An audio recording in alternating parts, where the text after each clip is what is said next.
Good day, dear students. In these videos, in this video, we shall see some simple example problems pertaining to. We will also try to solve the problems pertaining to the bar elements.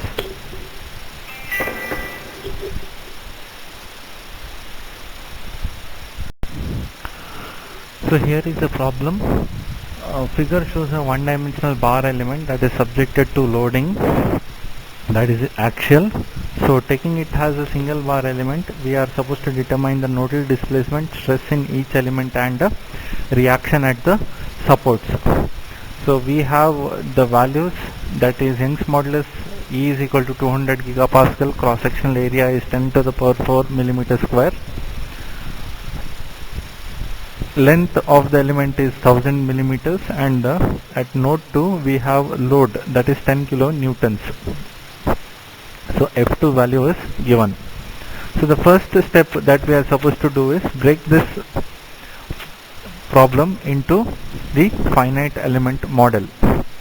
So modeling the given bar using single bar element having two nodes, we can divide it into two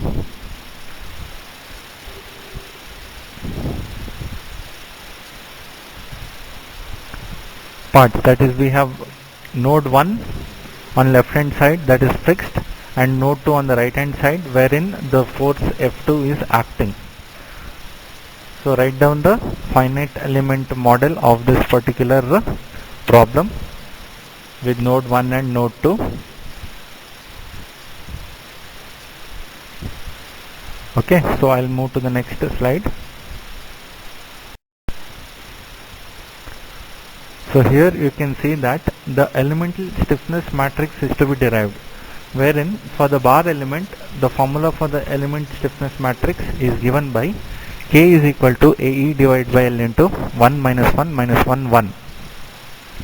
So cross-sectional area for the element is given, that is nothing but 10 to the power 4. Similarly, modulus of elasticity is also given, 2 into 10 power 5. Length is 1000, length is 1000 meters. Okay, and 1 minus 1 into 1, we will get the value to be 10 to the power 6 into 2 into 1 minus 1 minus 1 1. So this is the stiffness matrix. Since there is only one element, this itself becomes the elemental stiffness matrix itself becomes the global stiffness matrix. The element stiffness matrix itself becomes the global stiffness matrix. So the displacement vector is given by Q is equal to Q1 and Q2. The displacement vector is given by the formula Q is equal to Q1 into Q2, Q1 and Q2. And the load vector is given by F is equal to F1 and F2. So F1 is 0 because it is fixed at the left hand side or at the node 1, and at node 2 there is a load acting which is equal to 10 into 10 power 3 newtons, or simply it is 10 kilonewtons. So 10 into 10 power 3 newtons.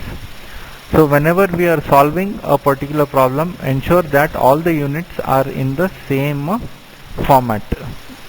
If it is a meter, then everywhere the unit should be in meters. If it is millimeters, everywhere the unit should be in millimeters. If it is newtons, everywhere the unit should be in newtons. If you are considering kilonewtons, then every location the values for load should be in kilonewtons. So ensure that the units are always simplified, or else you will get wrong answers. So now applying the boundary condition, before that we have to apply the equilibrium condition. So at equilibrium, K into Q is equal to F, that is stiffness matrix into displacement is equal to the load vector F. So K into Q is equal to F. So substituting the value of K and Q, we get 10 power 6 into 2 into 1 minus 1 minus 1 1 into Q1 Q2 is equal to F is nothing but 0 at F1, and F2 is 10 into 10 power 3. We know that now next step is applying the boundary condition. So we know that the boundary conditions are q1 is equal to 0 because it is fixed. There is no displacement at node 1. It is fixed, hence q1 is equal to 0. And using the elimination method of handling the boundary condition and eliminating the corresponding row and column, that is, since q1 is equal to 0, I can remove the first row and I can get the equation in a simplified way as 2 into 10 power 6 into q2 is equal to 10 into 10 power 3, or simply q2 value is 0.005 millimeters. So I can write the nodal displacement vector as q is equal to 0 into 0 and 0.005. Next, we are supposed to calculate the stress in each element. So from the Hooke's law, we know that sigma is equal to epsilon into E, where sigma is the stress, epsilon is the strain, E is the modulus of elasticity. Since epsilon is equal to capital B into Q, we can write sigma is equal to B into Q into E, where B is the strain displacement matrix, which is given by 1 by LE into minus 1 1 Q1 Q2.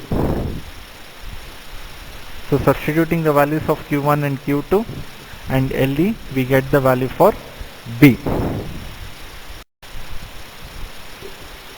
So sigma can be written as E into 1 by LE into Q1 Q2, where Q1 and Q2 are nodal displacements, that is q1 is equal to 0, q2 is 0.005, which we have calculated. So substituting, we get sigma is equal to 2 into 10 power 5 divided by 1000 into minus q1 plus q2, that is equal to 1 megapascals. So stress in the element is equal to 1 megapascal.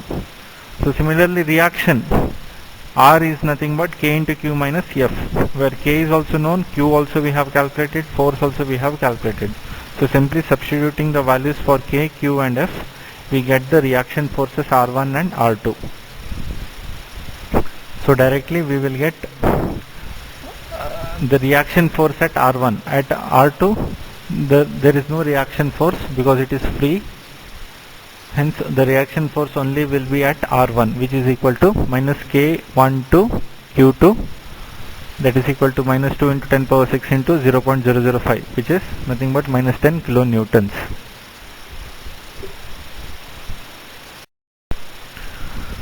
Coming on to the next problem. Figure shows a one-dimensional bar element that is subjected to axial loading. Taking it as a 2-bar element, determine the nodal displacement, stress in each element and reaction at the supports.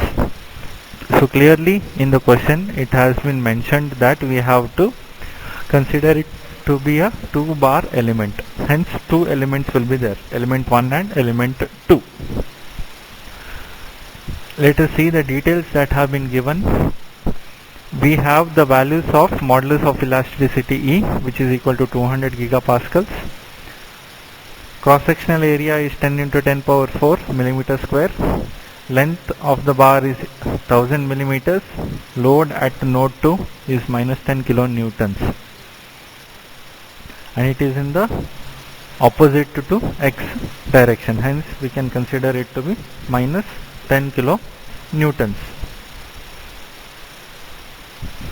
So the first step is to write down the finite element model for this particular problem. So we have to divide this model into 2 elements. Hence we have divided it into 2 elements.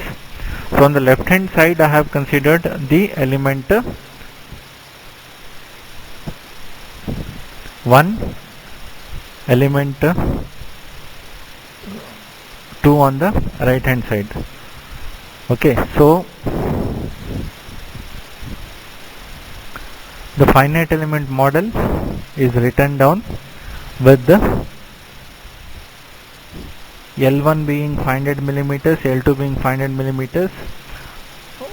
Cross sectional area is also same, modulus of elasticity is also same. Hence A1 is equal to A2, that is 10 power 4 millimeter square. E1 is equal to E2, that is equal to 200 gigapascals.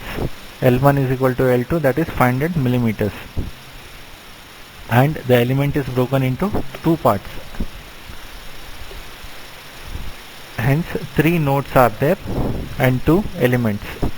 So the element stiffness matrix is given by AE divided by L into 1 minus 1 minus 1 1. So AE divided by L can be written as 10 power 4 into 2 into 10 power 5 divided by 500, which is equal to 4 into 10 power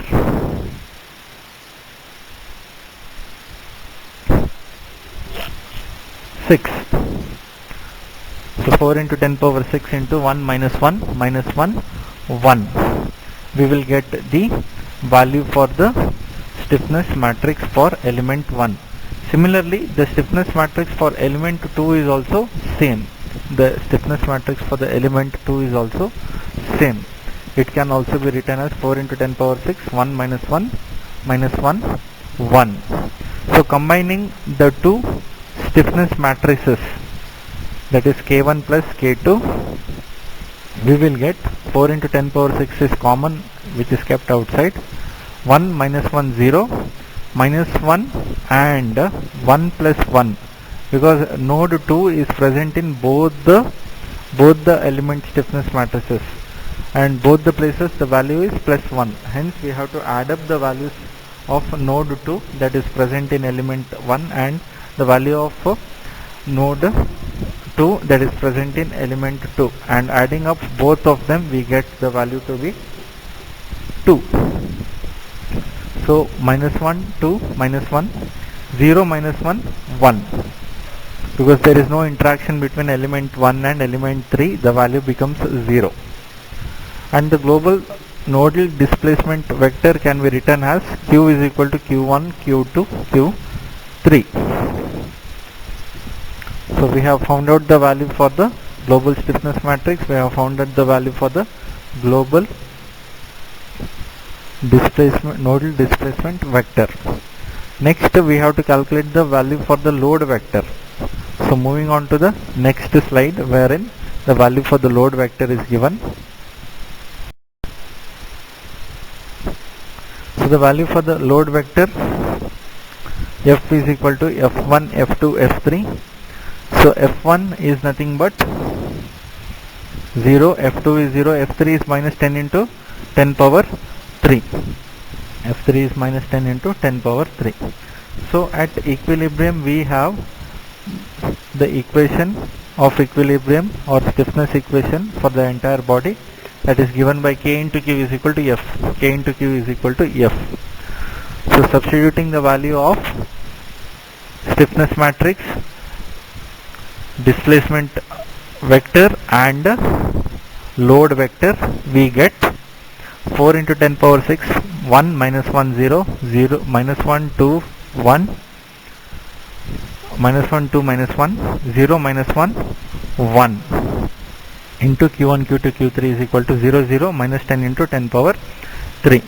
Now applying the boundary conditions. So we know that at the node 1 it is fixed, hence the Q1 value will be 0. Since it is fixed at node 1, the value of Q1 will be 0. Hence we can eliminate the first row and the first column. We can eliminate the first row and first column. So we will be left with the only a 4 into 4 stiffness matrix, that is 4 into 10 power 6 into the second row second column 2, second row third column minus 1, second row third row second column minus 1, third row third column value 1 into Q2 Q3 is equal to 0 minus 10 into 10 power 3. So now substituting the values and solving for the value for Q2 and Q3, we get the value of Q2 has minus 2.5 into 10 power minus 3 millimeters and Q3 has minus 5 into 10 power minus 3 millimeters. So direct substitution and solving the equations, we get the values for Q3 and Q2. So substituting the values for Q2 and Q3 in the global displacement vector, we get 0 minus 2.5 into 10 power minus 3 minus 5 into 10 power minus 3. So we have calculated the stiffness matrix, we have calculated the load vector, and we have calculated the global displacement vector. So next step is to calculate the stress in each element. So the stress in each element can be obtained from the formula sigma is equal to E into 1 by LE into minus 1 1 Q1 Q2. So substituting the values for E, L and Q1 and Q2, we get the value for sigma 1 is equal to minus 1 Newton per millimeter square. Similarly, sigma 2 also we get minus 1 Newton per millimeter square. So direct substitution of value LE, Q1 and Q2 for sigma 1 and Q2 and Q3 for sigma 2. So directly we get the values of sigma as minus 1 Newton per millimeter square, sigma 2 also minus 1 Newton per millimeter square. Next, reaction at the supports. R is equal to stiffness matrix K into Q minus F. So K11 into Q1 plus K12 into Q2 plus K13 into Q3 minus F. We get the values for reaction force as minus 10 kilonewton. We get the value for reaction force as minus 10 kilonewton.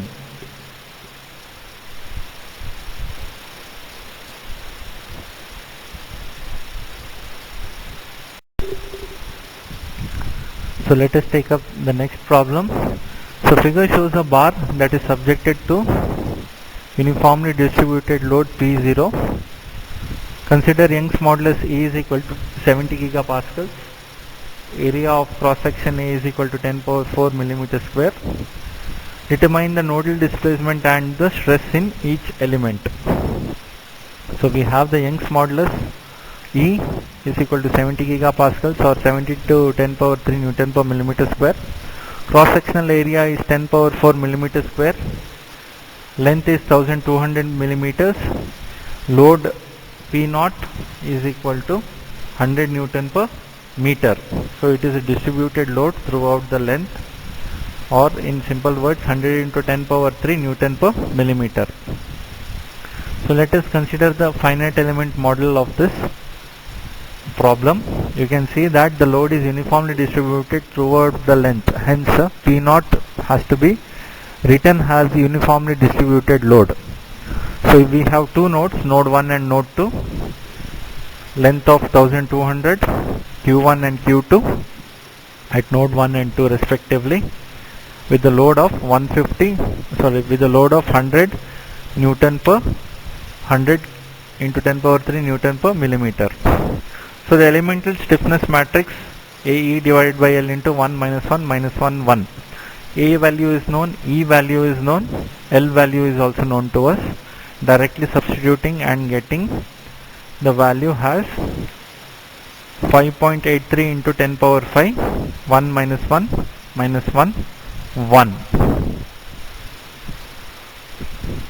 So the stiffness matrix, element stiffness matrix we get has 10 power 5 into 5.3 minus 5.3 minus 5.3 5.3.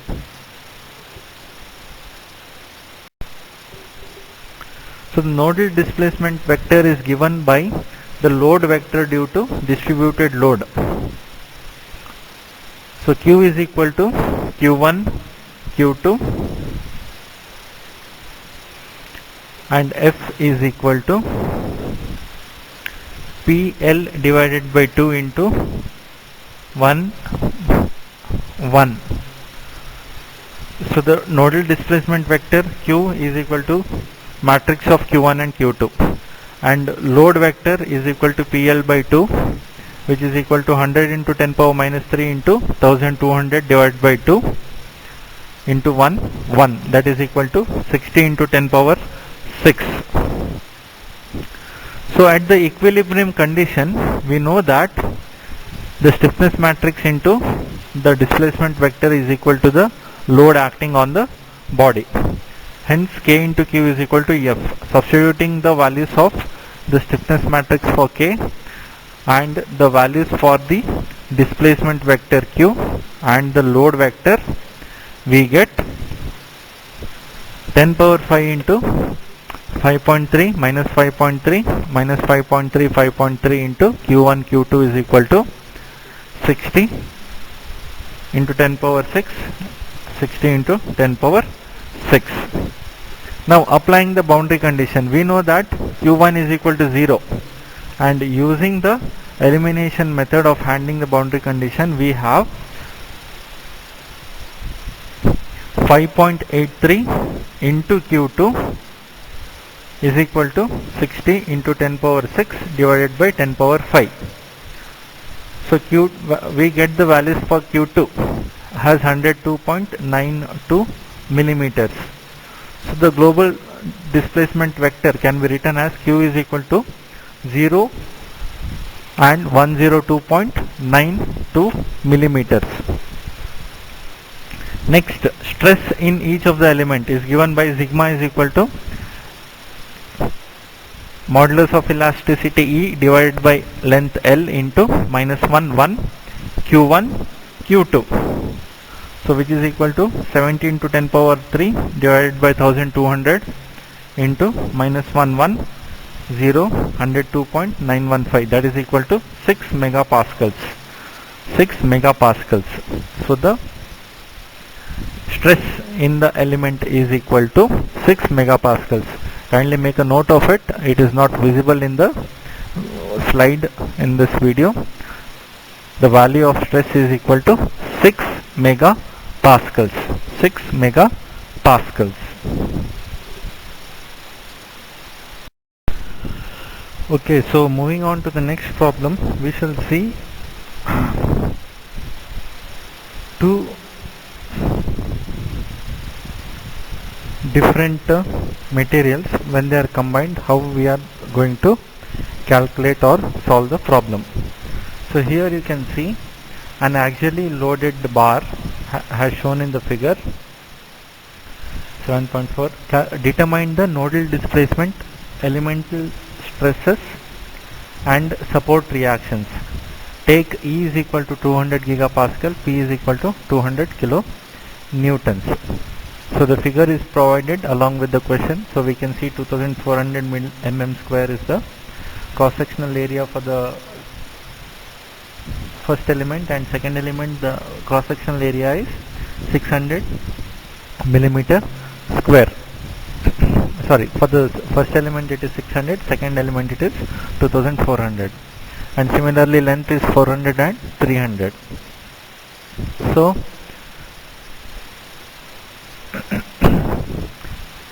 let us move on to the problem and write down the finite element model of this particular problem. So writing down the finite element model, we can understand that there are two elements, element 1 and 2, whose cross-sectional area is given, length is given, modulus of elasticity is given. So A1 600, L1 400, A2 2400, L2 300, and E is 2 into 10 power 5. So E is common throughout, and we have load P acting at node 1, that is 200 into 10 power 3 newtons. So we will write down the elemental stiffness matrix for the first element, that is K into E divided by, K is equal to AE divided by L.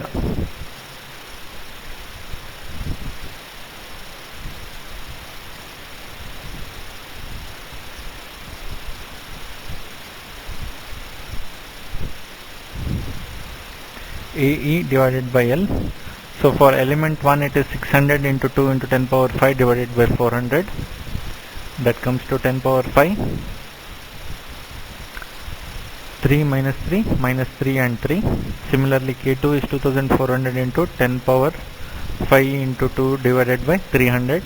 So Here you can observe that K1 and K2 we are going to add. Hence, I have kept 10 power 5 has common outside so that the common term can be retained outside while adding the terms of K1 and K2. And inside I have kept the value to be 16 for K2 and for K1 it is 3. So when I am adding K1 and K2, I will get 3 minus 3 0, minus 3, 16 plus 3 that is equal to 19 and minus 16, 0 minus 16 and 16. So this is the global stiffness matrix for this particular model. Next, global nodal displacement vector Q1, Q2, Q3 and the load vector is F1, F2, F3. So F1 value is given, it is 200 kilonewton or minus 2 into 10 power 5 newtons, minus 2 into 10 power 5 newtons. F2 is 0, F3 is 0.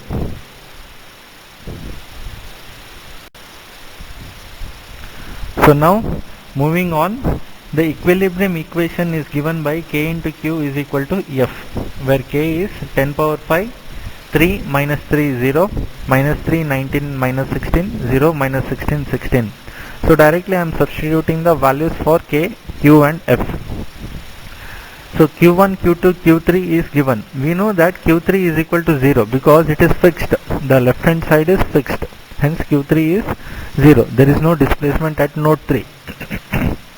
So by using the elimination method, we can eliminate the third row and the third column.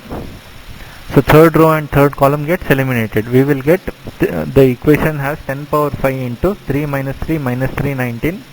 Q1 Q2 is equal to minus 200 into 10 power 3 and 0. So from this equation we can clearly see that there are two unknowns and two equations. Hence we can solve for this and get the value of Q1 and Q2. We will get the value for Q1 and Q2. So Q1 is minus 0.8 and Q2 is minus 0.125. So we will get the displacement vector from this. Q is equal to minus 0.8 minus 0.125 and 0. So next we are supposed to calculate the stress in each element. So stress is given by E into 1 by LE minus 1 1, Q1, Q2. We know all the values, hence sigma 1 can be calculated to be 333.3 Newton per millimeter square. Similarly sigma 2 we will get as 83.3 Newton per millimeter square. So direct substitution of the formula. E into 1 by LE into minus 1 and 1 into Q1 Q2. So stress sigma 1 in element 1 is calculated, stress in element 2 that is sigma 2 is also calculated. Next, support at the reactions. It can be found by using the relation R is equal to K into Q minus F, where R3 is equal to K into 3 1 Q1 plus K into 3 2 Q2 plus K into K33 into Q3 minus F3. So reaction at 3 is equal to 200 kilonewtons, is equal to 200 kilonewtons.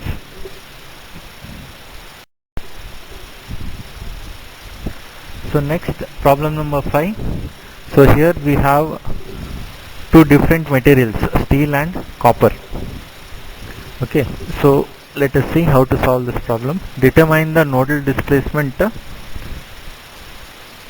stress in each element and support reaction in the bar shown in the figure due to the applied load P is equal to 100 kilonewton.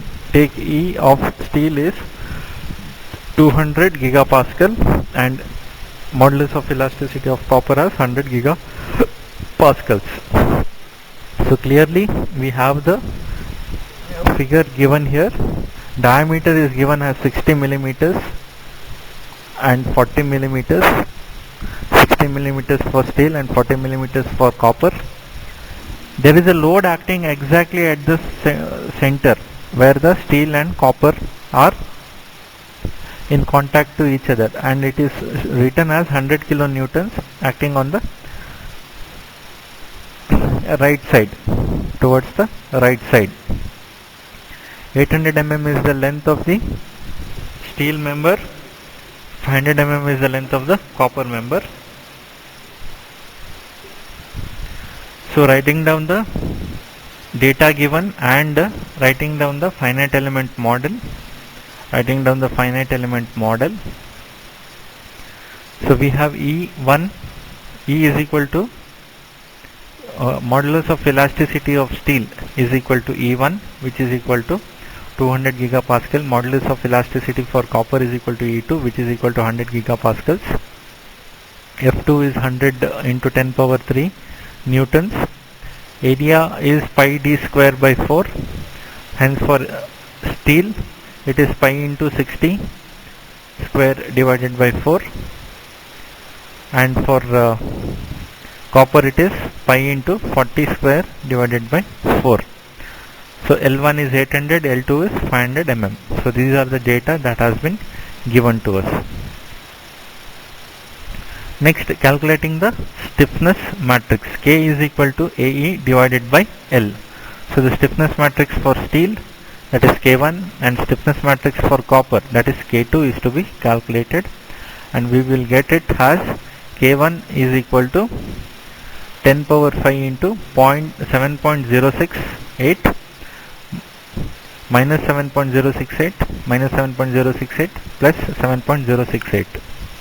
Similarly, K2 is 10 power 5 into 2.513 minus 2.513 minus 2.513 plus 2.513. So the stiffness matrix has been calculated. So the nodal displacement vector is given by the load vector due to distributed load. So Q is equal to Q1, Q2, and F is equal to PL divided by 2 into 1, 1. So the nodal displacement vector Q is equal to matrix of Q1 and Q2, and load vector is equal to PL by 2, which is equal to 100 into 10 power minus 3 into 1200 divided by 2 into 1, 1, that is equal to 60 into 10 power 6. So at the equilibrium condition, we know that the stiffness matrix into the displacement vector is equal to the load acting on the body. Hence K into Q is equal to F. Substituting the values of the stiffness matrix for K and the values for the displacement vector Q and the load vector, we get 10 power 5 into 5.3 minus 5.3 minus 5.3 5.3 into Q1 Q2 is equal to 60 into 10 power 6, 60 into 10 power 6. Now applying the boundary condition, we know that Q1 is equal to 0, and using the elimination method of handling the boundary condition, we have 5.83 into Q2 is equal to 60 into 10 power 6 divided by 10 power 5. So we get the values for Q2 has 102.92 millimeters. So the global displacement vector can be written as Q is equal to 0 and 102.92 millimeters. Next, stress in each of the element is given by sigma is equal to modulus of elasticity E divided by length L into minus 1, 1 Q1 Q2. So which is equal to 70 into 10 power 3 divided by 1200 into minus 1, 1. So in order to calculate the stress, we have the formula as sigma is equal to E into 1 by LE minus 1, 1 Q1 Q2. So Q1 value is known, Q2 value is also known, E value is also known, modulus of elasticity for steel, L for element 1 is also known. So sigma 1 can be directly calculated. which comes to 26.075 Newton per millimeter square, that is tensile in nature. Similarly, sigma 2 is also calculated using the formula E into 1 by LE into minus 11 Q2 Q3, which comes to minus 20.86. So minus sign here indicates that the stress is compressive in nature. The stress is compressive in nature. Okay, and the positive sign for sigma 1 indicates that it is tensile in nature. So it is tensile stress with the value of 26, and negative sign is nothing but the compressive stress with the value of 20 Newton per millimeter square. Now to calculate the support reactions, we have the formula R is equal to K into Q minus F. So R1 is equal to K11 Q1 plus K12 Q1 plus K13 Q3 minus F. So substituting the values of K, Q and F, we get reaction force at 1 as minus 73719 newtons, and R3 has minus 26210 newtons. The reaction forces as minus 73719 newtons and R3 is minus 26210 newtons.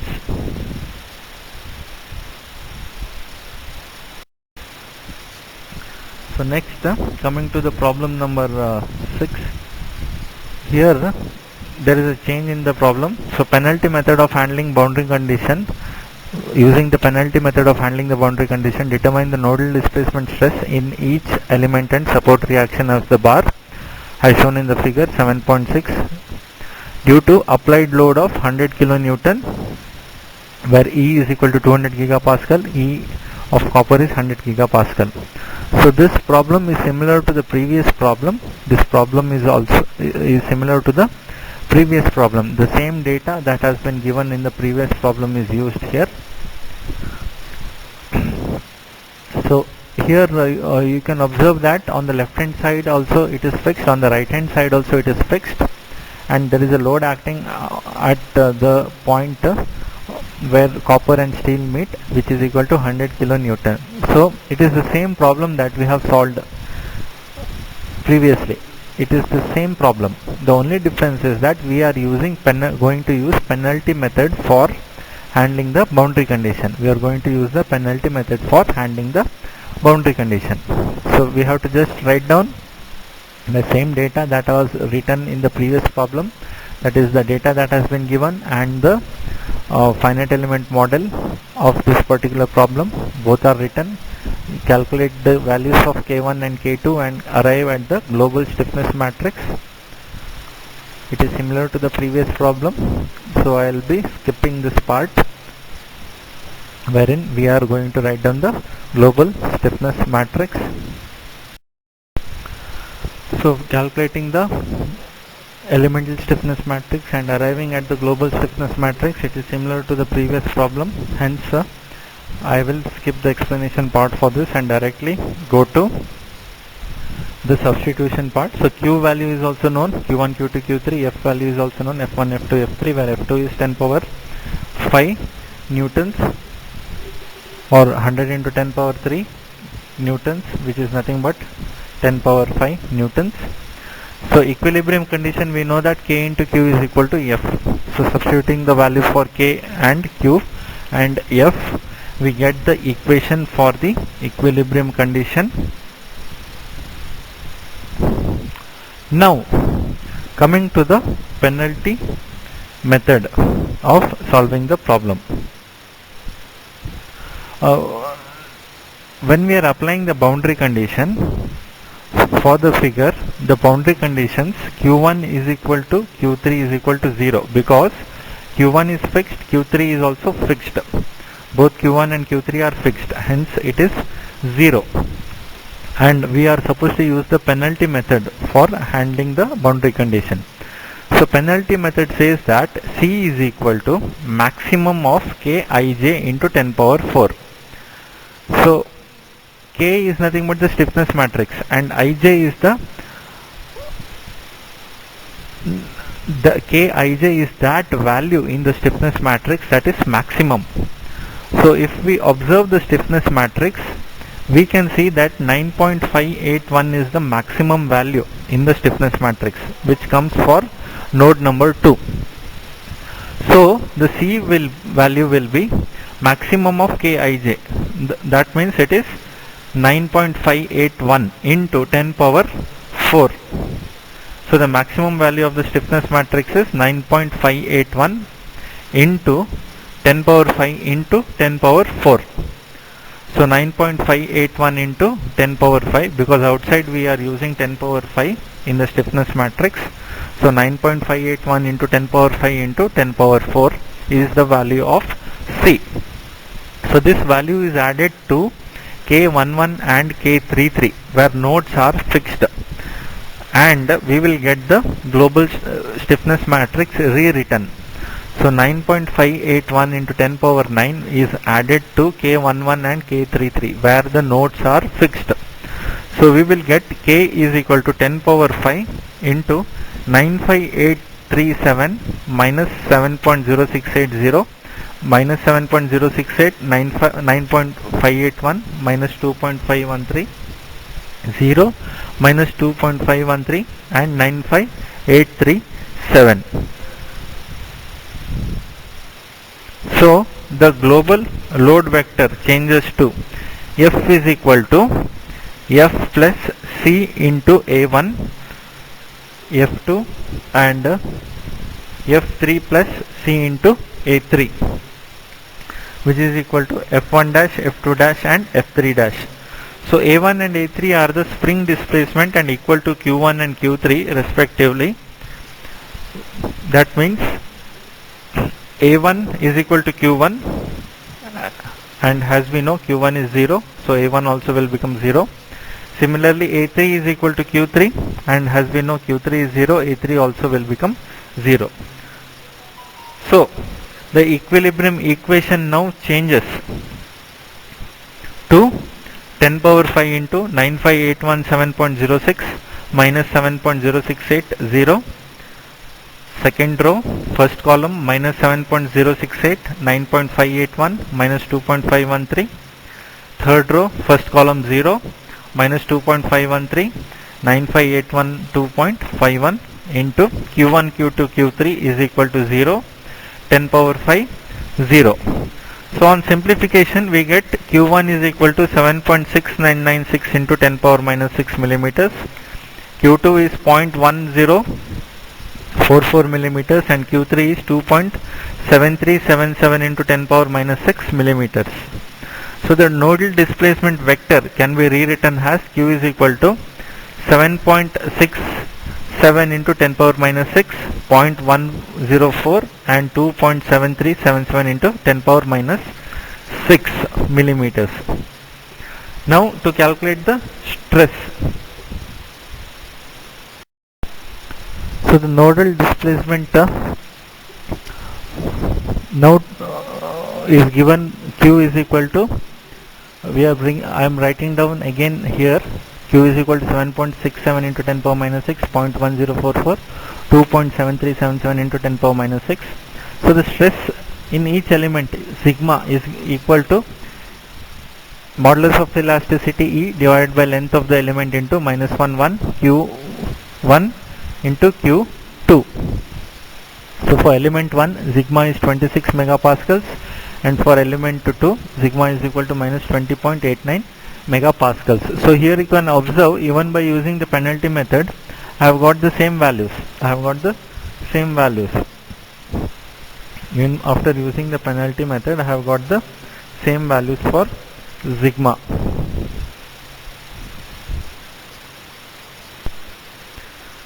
So it is clearly evident that penalty method is a second method that also can be used to solve the problems. Okay, so for penalty method you have to calculate the value of C, and this value of C is to be included for the force vectors at fixed node, and for the stiffness matrix also it has to be added to the stiffness values at fixed nodes, that is K11 and K33 in this case, and F1 and F3 in our case. So at both these places the value of C is added. Okay, so next, reaction forces R1 is equal to minus C into Qi into Qi minus Ai.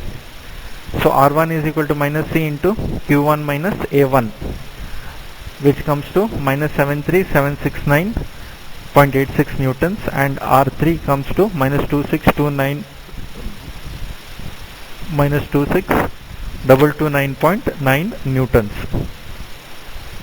So here also you can observe that the reaction forces are similar to what we have solved using the direct method. So this is the penalty method of solving the problems by applying at the boundary conditions. So penalty method of solving the problem. This is an example for the penalty method approach for handling the boundary conditions. So next method, so next problem, it shows a bar subjected to point load at its midpoint. P is 60 kilonewton, and using elimination method and penalty method of handling boundary condition, determine the nodal displacement and support reactions. Take E is equal to 200 gigapascals. So we have to write down the first step is to write down the finite element model. So we have node 1, 2 and 3, and we have two elements, element 1 and element 2. So at node 1 we have two elements, element 1 and element 2, and we have three nodes, two elements and three nodes.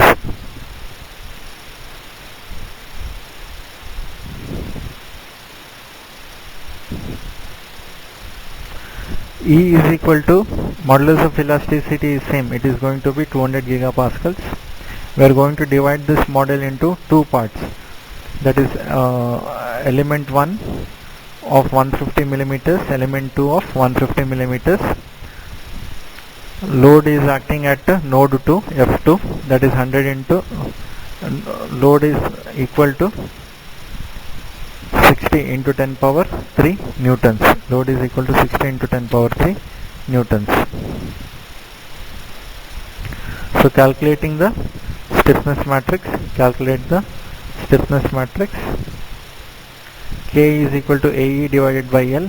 A is same throughout, which is equal to 250 millimeter square. So 250 into E is 2 into 10 power 5 Newton per millimeter square divided by length is 150 millimeters. So all the units I am going to keep in millimeters, not in meters.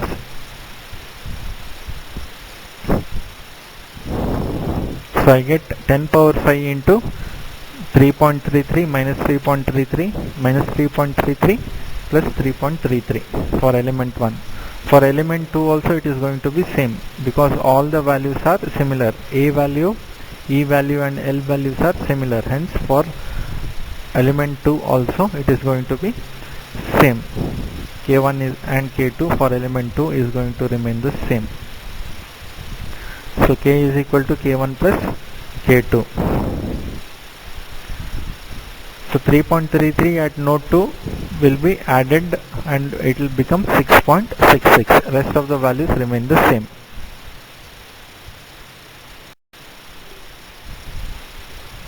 So using the elimination method of handling the boundary condition, we get global vector has F is equal to F1 minus K13 into A3, F2 minus K23 into A3, F3 minus K33 into A3.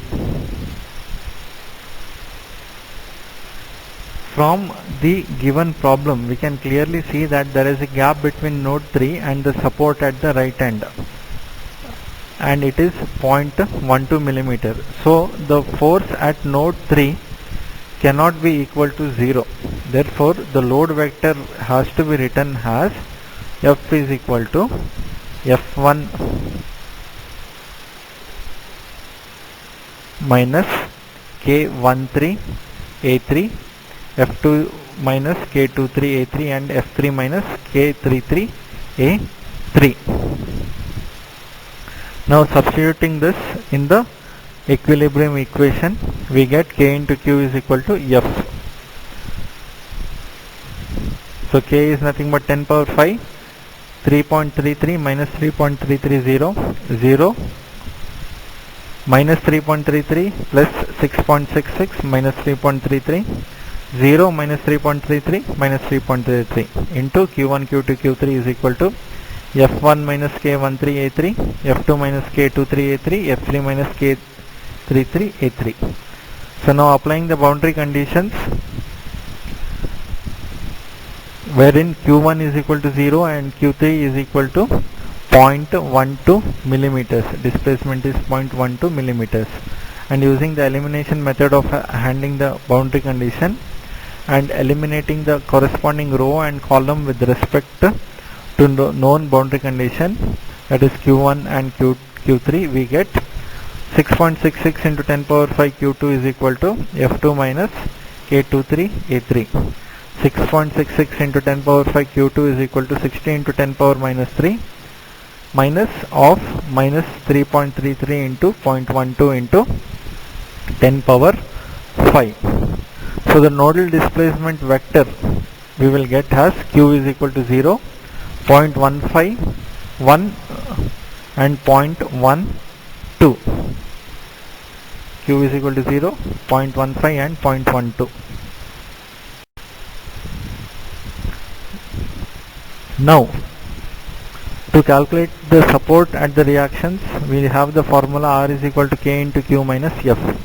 So K value is known, Q value is also known, F value is also known. Substituting, we get the values of R1, R2 and R3 has minus 50 into 10 power 3, 0, minus 10 into 10 power 3 newtons.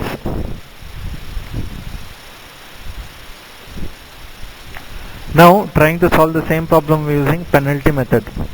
So we know that K into Q is equal to F. So K is the stiffness matrix, Q displacement vector, F is the load vector. Once again I am writing the values of K, Q and F. I am writing the values of K, Q and F and trying to solve it using the penalty method. So for penalty method we know that C is equal to maximum of the value of the inside the stiffness matrix. So here the maximum value of K inside the stiffness matrix is 6.66. So C will be 6.66 into 10 power 5 into 10 power 4. So calculating the value of C, C is nothing but 6.66 into 10 power 5 into 10 power 4 and adding it to the stiffness matrix at node 1 and node 3. So 6.66 into 10 power 9 is to be added at K11 and K33.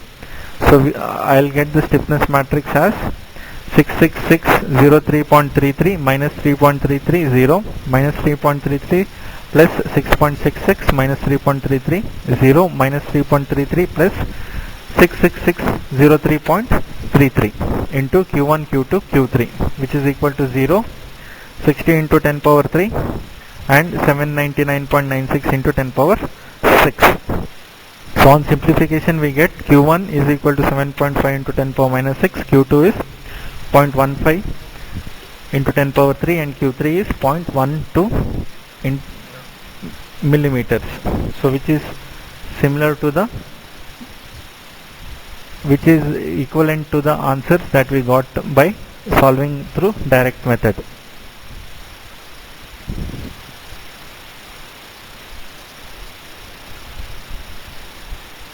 So on simplification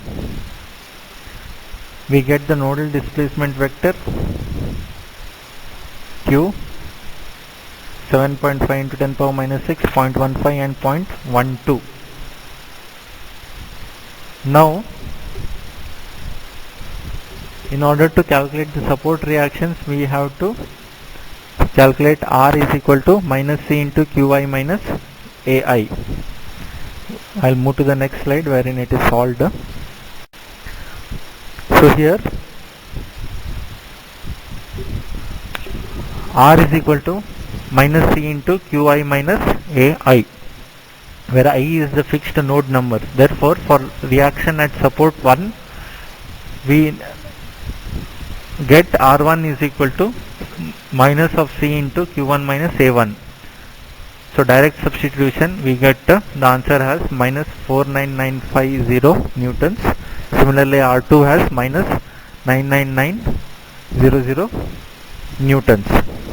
If we observe, the values are almost equal to the reaction values which we got by solving through direct method.